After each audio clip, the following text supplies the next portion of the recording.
When I first translated John Lee's Keeping the Breath in Mind, I added a little introduction. I talked about the properties or the elements, the 6 properties of earth, water, wind, fire, space, consciousness.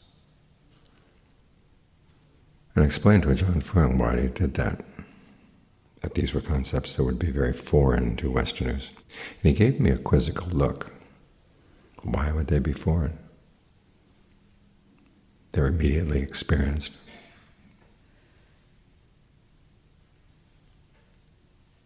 It's good to stop and think, because the concepts are foreign for those of us with a Western background. But the fact that he saw it as unusual indicates something important. They're part of our immediate experience of our body. You don't have to be an exotic person to sense them. It's simply learning how to use your perceptions in a different way. For a lot of us, the body is the solid part, the earth part. The breath is something we have to force into the body.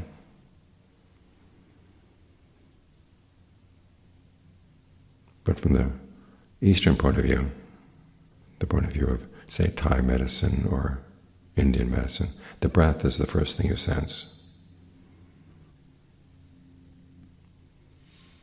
And the shape of your breath body is not the same as the shape of your flesh body.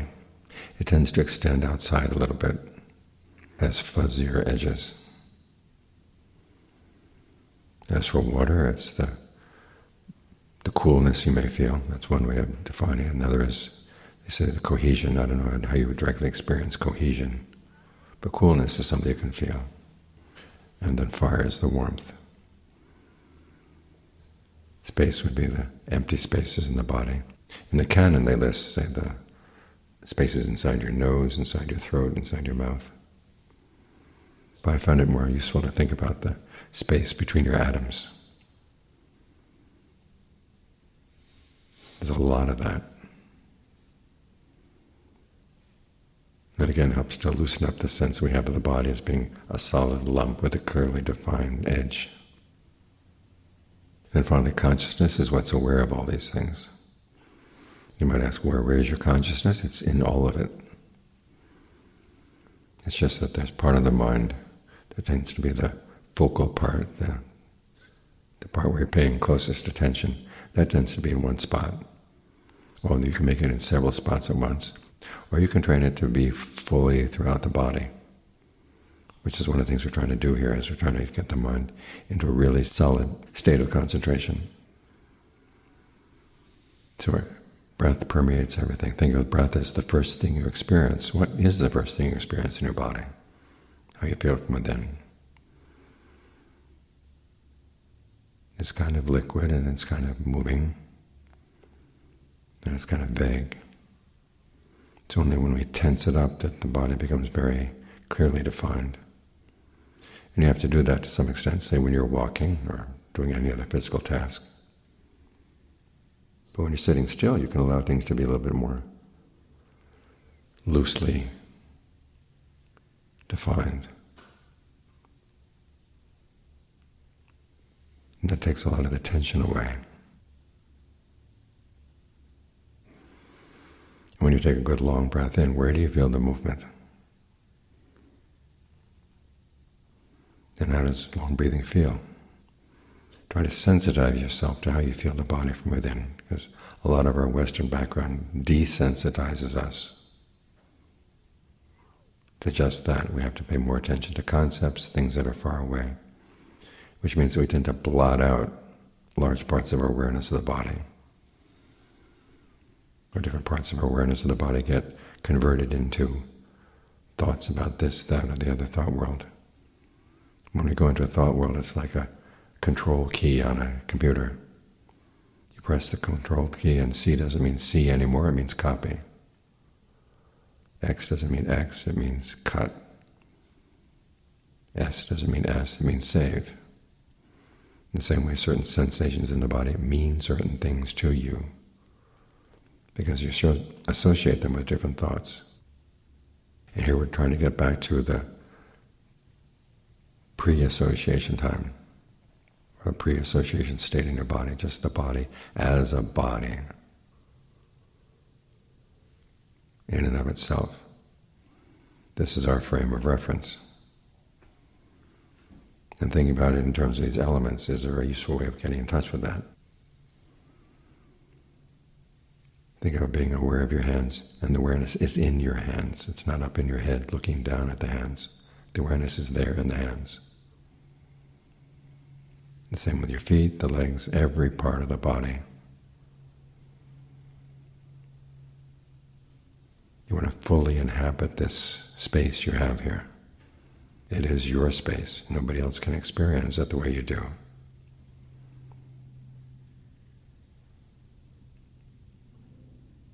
Someone else could open you up with a knife and stick their hand inside your body, but it still wouldn't be the same as the way you experience your body from within. So use this as your grounding, because this is where you're fully in the present. For the mind to go off into the past or the future requires that it shrinks down. It's almost as if going to the past or the future required going into a little tube. And if your awareness is too large in the present moment, it's not going to go down the tube. So expand, spread out into the body right here. And the question is, which of the elements is going to be most prominent? For the time being, stick with the breath. There'll be times when you have a fever and you're warm, or you have a chill and you feel cold, or the body feels heavy. And here's where you can play with your perceptions. If things are too hot outside, you don't want to focus on the heat inside the body. Ask yourself, where in the body is the coolest spot? Or when things are cold outside, where is the warmest spot in the body? Focus there. And then think of that warmth spreading through the body. If you're feeling lightheaded, think about earth. In fact, this body has its solid aspect. Or if you're feeling dull and down, think of the breath again. The breath of the different elements is the one that you can adjust the most quickly and the most easily. That's one of the reasons why we focus on it. And it's most responsive to the mind. It's through the breath that the mind can exert control over the body, make it move. And it's through the breath that the mind experiences the body. Without the breath, you'd be going separate ways. So think of the breath as primary, and it's everywhere. It's all around your body. Wherever you are in the body, think of the breath surrounding you.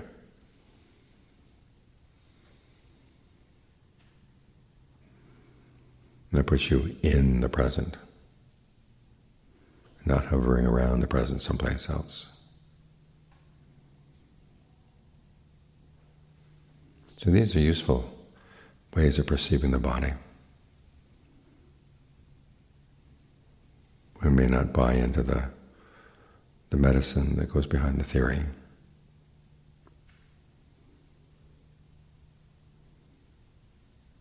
Saying that when you have a fever, you need to have something cooling, or when you have certain kinds of pains that associate with the breath energy, you need a breath medicine or earth medicine. But you can take this as your way of experiencing the body directly. It's when the exotic nature of that analysis goes away and you realize this is how you directly experience the body. It's a perfectly legitimate way of doing it.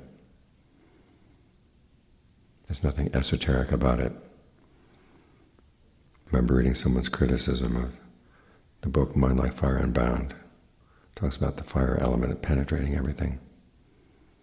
You know, starting a fire means to aggravate the fire element, and it clings to its fuel, and when it goes out, it lets go.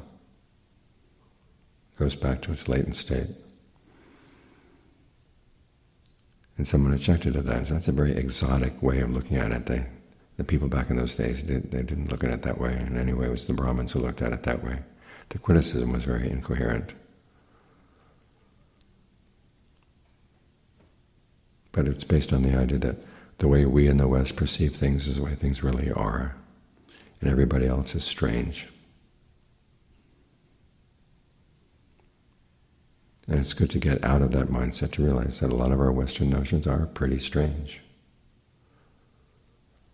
And we have been divorced from our bodies, alienated from our bodies by our education. So what we need is a re-education. Get back to the way things are, experienced directly. And use this vocabulary because it's useful vocabulary. It's not the only one you can use to describe how you experience the body, but it has its uses.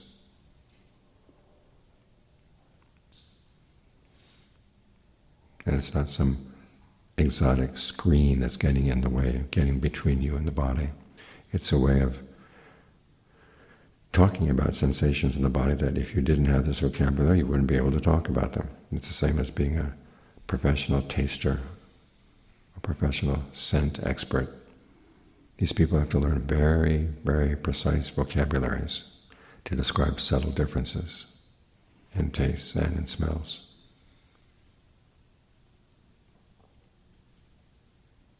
In the same way, this vocabulary of the 6 elements, or the 6 properties, helps make you sensitive to things that you just might have just brushed past otherwise.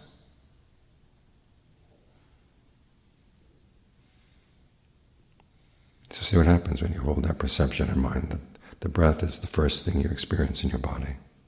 You're not forcing the breath into the solid parts of the body. You're opening up all the different breath energies in the body so they can be interconnected. And you bring in the air from outside. It's one way you could say that you bring in energy from outside. But you can also say it's because of the energy you already have inside that the air comes in and out.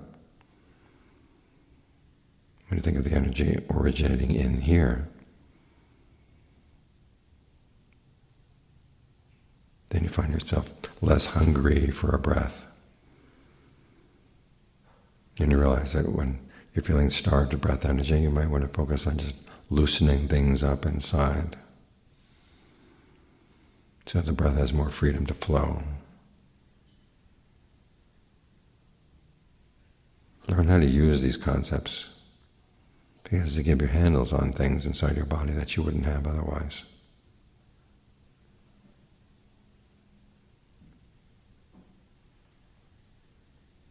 Learn to be at home with them.